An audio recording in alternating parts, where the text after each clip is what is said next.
प्रारंभ के सभी दर्शकों को मेरा नमस्कार। मेरा नाम है संदीप आर.के. सिंह। दर्शकों, आज का जो विषय बंगाल चुनाव में एक आदमी का जिक्र करना बहुत आवश्यक है, जिन्होंने कहा कि मैं 15 दिन यहीं बंगाल में हूं और यहीं पर निश्चित करूंगा कि बंगाल चुनाव हम जीत कर जाएं। उनका नाम है अमित शाह। वो कितने दिनों से बंगाल में है, कितने दिनों से बंगाल के चुनाव को मॉनिटर कर रहे हैं, इसकी तो गिनती भी अब लोग नहीं कर पा रहे हैं। स्वयं रहने का मतलब ये है कि न सिर्फ रैलियां और की उन्होंने पर्सनली 120 से ज्यादा रैलियां की, या जो आपके पब्लिक इवेंट्स होते हैं, कितनी मीटिंग्स की, कितने कार्यकर्ताओं से मिले, कितना भाजपा में उत्साह का संचार किया बंगाल की, और किस प्रकार से ये इंश्योर किया कि यह चुनाव सुरक्षित तरीके से, साउंड तरीके से, शांति से हो। और इसका सबसे बड़ा जो असर पड़ा वो हमने पहले फेज के चुनाव में देखा, चुनाव के पहले फेज में देखा, जब 92% से ज्यादा वोट पड़े, जनता निकल कर आई। और यह वोट न सिर्फ हमें पता है कि ये छप्पा वोट नहीं था, यह एक्चुअल जनता सड़क पे दिख रही थी, लोगों के वीडियोस थे, हिंदू जनता ने निडर होकर वोट किया। ये बहुत बड़ी सफलता है। वह न सिर्फ भाजपा के नेता के रूप में वहां पर है, बल्कि गृह मंत्री के रूप में भी है। आप सबने सुना कि सीआरपीएफ या जो हमारी सेंट्रल एजेंसीज हैं, सिक्योरिटी एजेंसीज, उनके करीब 3 लाख पर्सनल बंगाल में इस समय चुनाव करवाने के लिए तैनात हैं। और जाहिर सी बात है, यह भी आपने सुना है कि सिर्फ चुनाव करवाकर वो लोग हट नहीं जाएंगे, चुनाव के बाद भी वो कम से कम काफी दिनों तक वहां रहने वाले हैं, ताकि बाद में हिंसा न हो। जो वहां के पश्चिम बंगाल के तृणमूल की, या वहां जो मुसलमान वोट बैंक है, उसकी आदत है। सबसे बड़ी बात कि बड़ा आसान था, लोग कह रहे थे कि ममता बनर्जी को हटा देना चाहिए, 356 लगा के, राष्ट्रपति शासन लगा के फिर चुनाव करवाना चाहिए।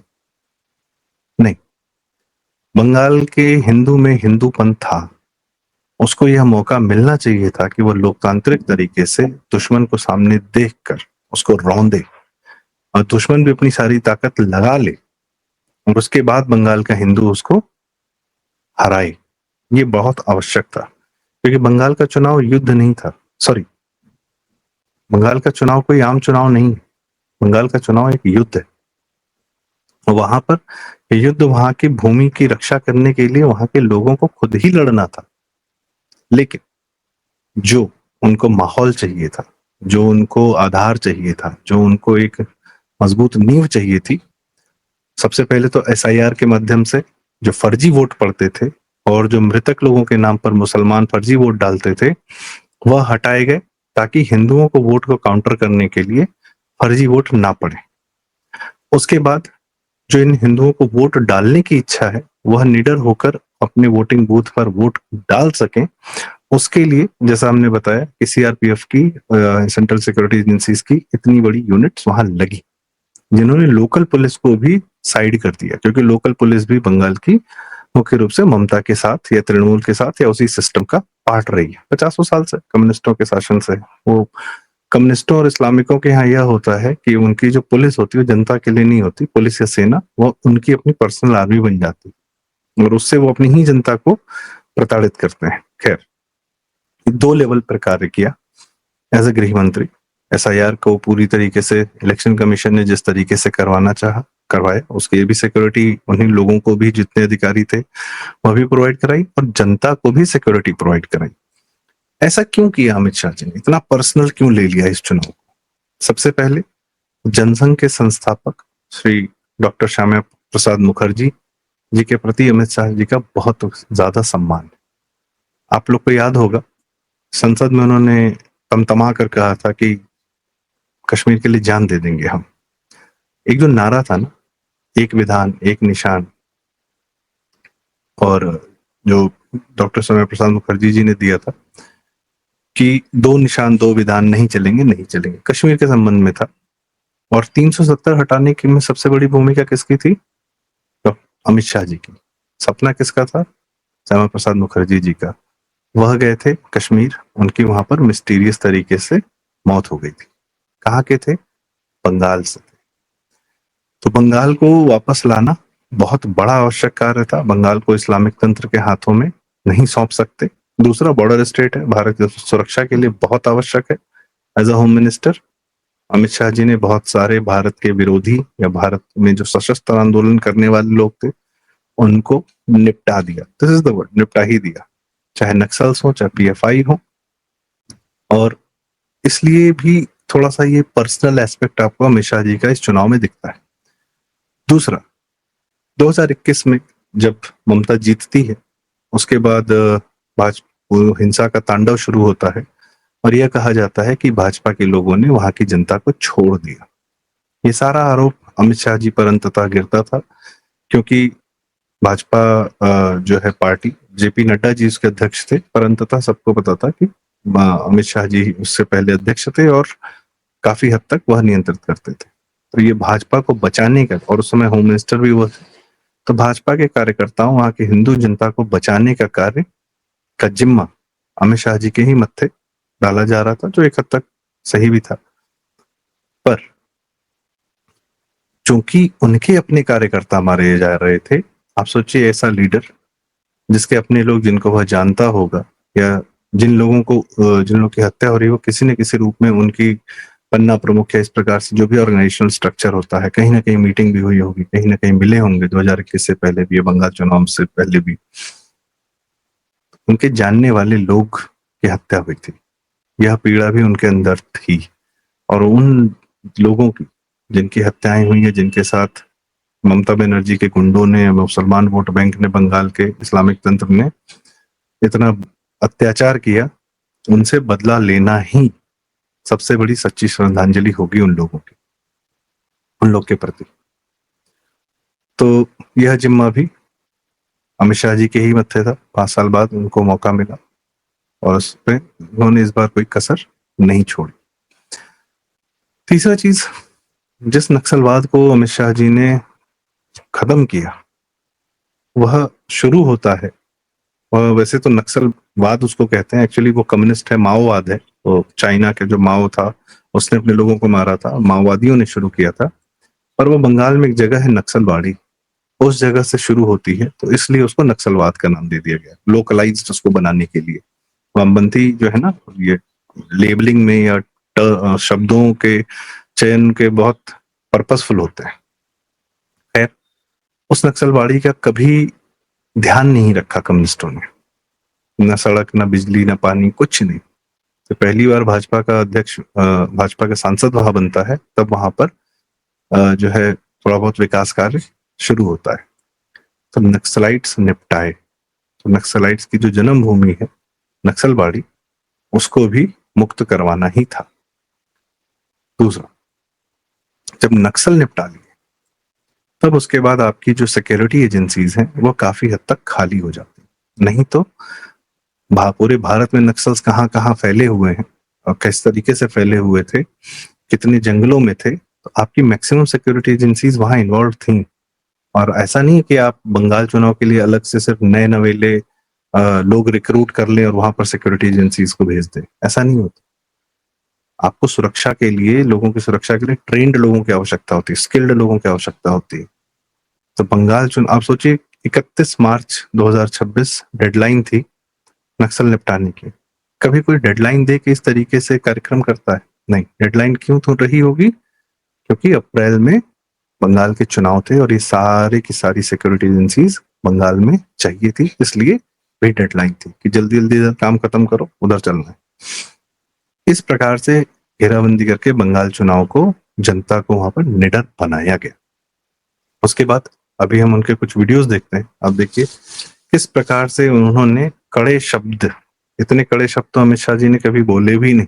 आप यह कुछ उनके वक्तव्य देखिए। कि ममता दीदी डरा रही है कि आप यूसीसी लाओगे, अरे डरना क्या है भाई? मुझे बताओ, किसी को 4 शादी का छुट्टी होना चाहिए क्या? जोर से बोलो, होना चाहिए क्या? और जोर से बोलो, होना चाहिए। मालूम है ना 4 शादी कौन करता है? अरे जरा कहो, मालूम है ना? यूसीसी आने वाला है। 5 तारीख के बाद बंगाल में किसी को 4 शादी करने की छुट्टी नहीं होगी। ट्रिपल तलाक समाप्त हो जाएगा। और यूसीसी लागू होकर शब्द क्या है? यूसीसी लागू होगा।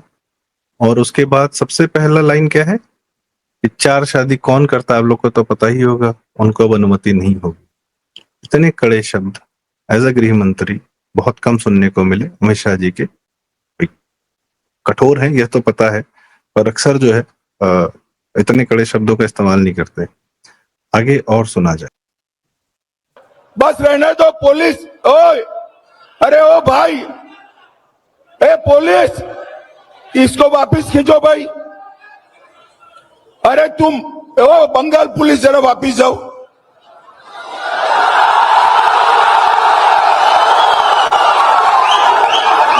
अपनी जनता का आवाज सुनी, वो बंगाल पुलिस वापस जाओ पर। ये रिस्पॉन्स है अमित शाह जी के प्रति। और उन्होंने भी ये बात क्यों बोली? ये सिर्फ ये नहीं था कि सामने कोई दिख रहा था उसको सही कर रहे थे, ये पूरा मैसेज था उन बंगाल के हर उस अधिकारी, हर उस कर्मचारी के लिए जो तृणमूल के आगे अभी भी लेटा हुआ है, या तृणमूल का या ममता का या उस इस्लामिक तंत्र का कार्य कर रहा है। वहां की हिंदू जनता को प्रताड़ित करने में उसकी भी भूमिका है। ये सारा मैसेज उन लोग के लिए था।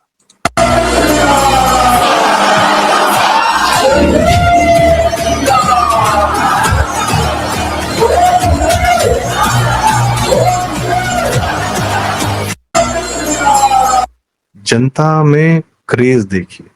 और जय श्री राम नारा, पिछली बार हम लोग क्या देख रहे थे कि ममता बनर्जी उतर के जय श्री राम बोलने वालों को हड़का रही थी और जय श्री राम बोलने वालों को डरा रहा जा रहा था। इस बार जय श्री राम वह नारा बना है, बंगाल चुनाव का एक ही नारा है, जय श्री राम।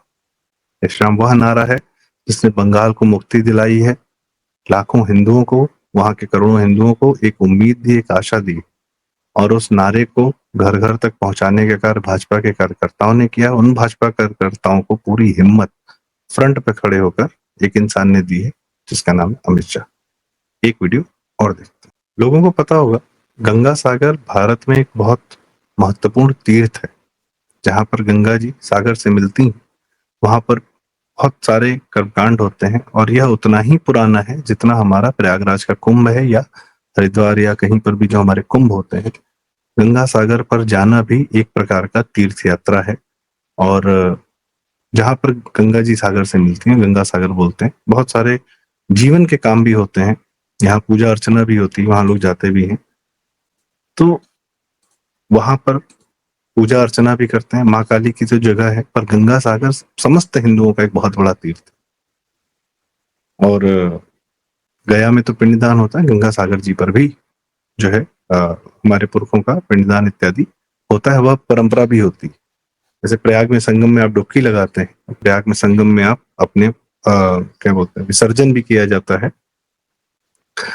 फूल चुनते हैं जो लोग जिनके माता पिता नहीं रहते हैं, अग्नि के बाद जो राख होती है, जो फूल चुनते हैं, वह प्रयाग में संगम में प्रवाहित किया जाता है। पर संगम में आप वैसे भी दर्शन करने या वहां पर डुबकी लगाने जा सकते हैं। तो वैसे गंगा सागर में भी पुरखों का पिंडदान होता है, विसर्जन नहीं, पिंडदान होता है। और गंगा सागर वैसे भी अपने आप में बहुत बड़ा तीर्थ है। वहां पर भी उनको वीडियोस देख रहे हैं।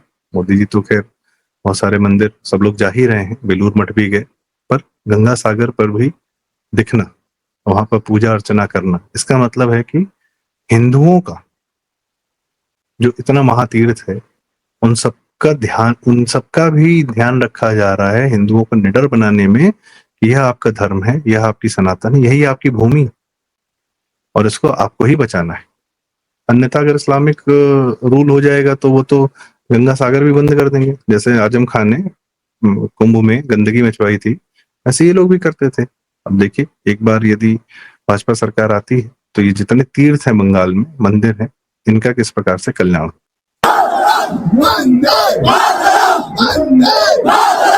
चंदन नगर वालों का बहुत बहुत धन्यवाद।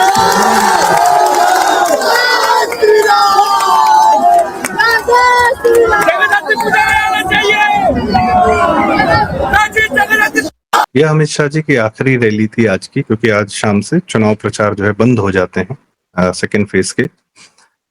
तो जय श्री राम का नारा सुना, अपनी भीड़ देखी। और अगर हमने पिछले वीडियोस में भी बात की कि 23 अप्रैल 2026 बंगाल के लिए उतना ही महत्वपूर्ण दिन है जितना 16 अगस्त 1946 था। उस दिन डायरेक्ट एक्शन डे की शुरुआत हुई, हिंदुओं को मारा गया, वहां काटा गया और इस्लामिक आतंक ने बंगाल से एक बड़ी भूमि बंगाल से छीन ली। पर 23 अप्रैल वह दिन है जहां हिंदुओं ने प्रतिकार किया और वापस अपनी भूमि को, जितनी भूमि उनके पास है, जितनी पश्चिम बंगाल की भूमि भारत के पास है इस समय, उस पर अपना आधिपत्य जमाने के लिए वापस निकले सड़क पर। 92-93% वोटिंग की और उसके पीछे जो पूरी ताकत लगाई गई, किस तरीके से एज अ गृह मंत्री, एज अ भाजपा के कार्यकर्ता, भाजपा के बड़े नेता, यह और स्वयं पर्सनली इन्वॉल्व होकर वह इस आदमी ने किया। बंगाल की जीत में यदि किसी का बहुत बड़ा रोल, बहुत सबका रोल है, वहां के जिन लोगों ने वहां पे 5 साल झेला है उनका भी रोल है, पर जिस बंगाल को ममता बनर्जी ने रौंद दिया था, उस बंगाल को वापस से उर्वर भूमि बनाकर वहां के हिंदुओं में उत्साह का संचार करने के लिए जो कार्य अमित शाह जी ने किया है वह अतुलनीय रहेगा।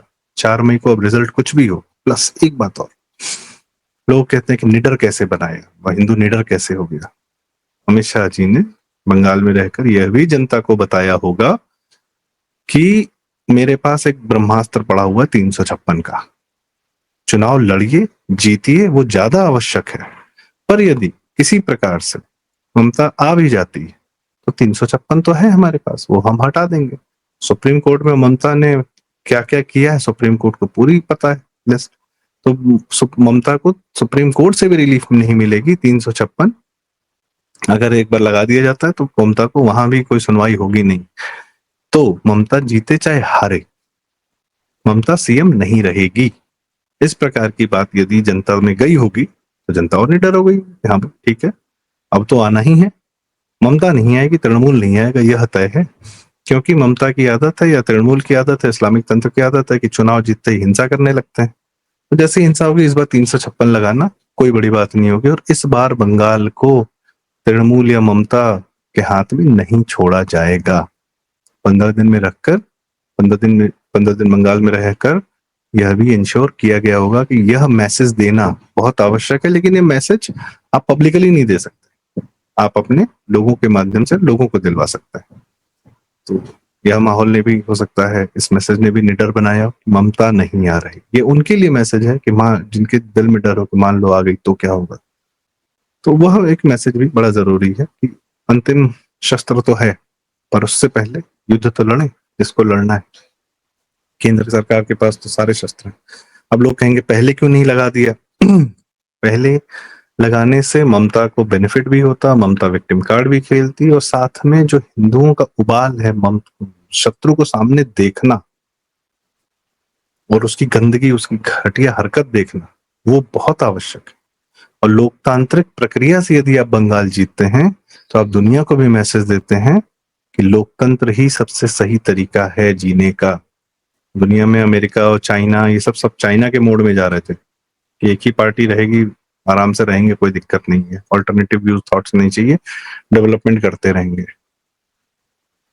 उसका इलाज, लेकिन वह स्वतंत्रता नहीं देता ह्यूमन सोसाइटी को, लोकतंत्र स्वतंत्रता देता है। तो लोकतंत्र की भी अहमियत बतानी है दुनिया को, इस इलेक्शन कमीशन की भी अहमियत बतानी है दुनिया को कि हम चुनाव करवाते हैं, जनता का ध्यान रखते हैं, जनता की इच्छाओं का, जनता की मर्जी का ध्यान रखते हैं। सबसे बड़ी बात, अमित शाह और मोदी क्यों ना लोकतंत्र को पूरा मौका दें, क्योंकि लोकतंत्र ने इन्हें पूरा मौका दिया है जहां पर है वहां पहुंचने का। इस लोकतांत्रिक सिस्टम के सबसे बड़े प्रोडक्ट्स मोदी जी और शाह जी। और लोकतंत्र है, ये लोग हैं, लोकतंत्र है तो हिंदू रहेगा। तो इस लोकतांत्रिक प्रक्रिया को भी पूरा मौका देना था। सुप्रीम कोर्ट को भी ये कहना था कि आप कॉन्स्टिट्यूशन के गार्जियन बनते हैं, चलिए गार्जियनशिप निभाइए, बंगाल करिए, उसमें आपके लोग भी इन्वॉल्व होंगे। और ममता का आतंक देखिए जो आपने 2021 में देखने से मना कर दिया था। सबको यह ममता की या तृणमूल की गंदगी को पूर्ण रूप से देखना बहुत आवश्यक था, पूरे देश को देखना आवश्यक था। अगर चुनाव बिना ममता के हो रहा होता तो इतनी गंदगी इसकी दिखती नहीं। पूरे भारत को देखना बहुत आवश्यक था कि ये लोग क्या कर रहे थे, इस्लामिक तंत्र एक प्रदेश के साथ क्या करता है। जब चुनाव होता है तो हर प्रकार की बात होती है, उस पर विचार होते हैं, उसकी घटनाएं होती हैं, क्लैरिटी आती है।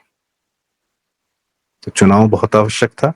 बाकी तो 4 मई को पता चलेगा और 29 अप्रैल को जब फिर से वोट पड़ेगा, और इस बार ये एक ज्यादा कठिन फेज है चुनाव के लिए। एडवांटेज इसमें टीएमसी का है। देखते हैं हिंदू कितना निकलता है, कितना वोट करता है। सारा काम केंद्र सरकार अमित शाह जी ने कर दिया है, अब बंगाल के हिंदुओं की बात। बहुत बहुत धन्यवाद, नमस्कार। आपको विचार कैसे लगे कृपया कमेंट्स में अपनी राय हमें जरूर बताएं। कृपया वीडियो लाइक करें, शेयर करें, चैनल जरूर सब्सक्राइब करें। बहुत बहुत धन्यवाद, नमस्कार।